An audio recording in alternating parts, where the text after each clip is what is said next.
Conrads, we gotta work together. Those things are gonna pick us apart one by one. We're not gonna win this, Drogo. They've got the game rigged. We're here to lose. If I have to work with you, bozos, you're gonna have to take orders from me.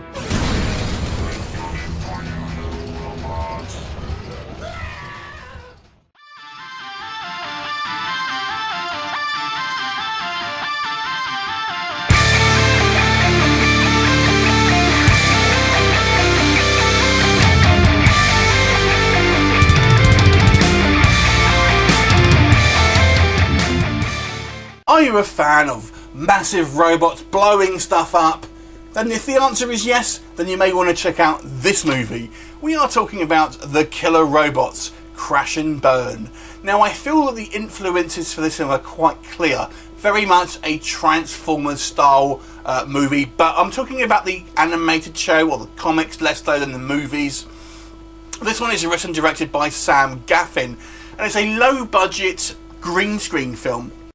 And the story is very simple to be honest with you. We have these robot criminals that we see at the beginning of the movie, and they're kind of like gladiators, and they're basically reactivated and sent on a mission to try and kind of redeem themselves and do some good in the universe, etc.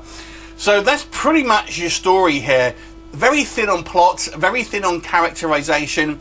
If the best way to enjoy this film, I would suggest, is if you are so inclined, on your favourite substance, or get inebriated somehow and watch this one just for the kind of the visual carnage that you will see on screen here. Now the look of this film is very interesting. Basically the robots themselves are actually played by obviously human actors, but they just have either face paint on or very kind of large prosthetics. Like I said, if you're familiar with a band called Gwar, they're a heavy metal band, all who wear kind of monster makeup and big kind of like armour and stuff like that. It's very, very reminiscent with that. It's all shot on green screen with the kind of miniatures and models and kind of stop motion effects, kind of like Robot Chicken, but it's not got a high budget. Don't be expecting kind of like smooth visuals and stuff like that.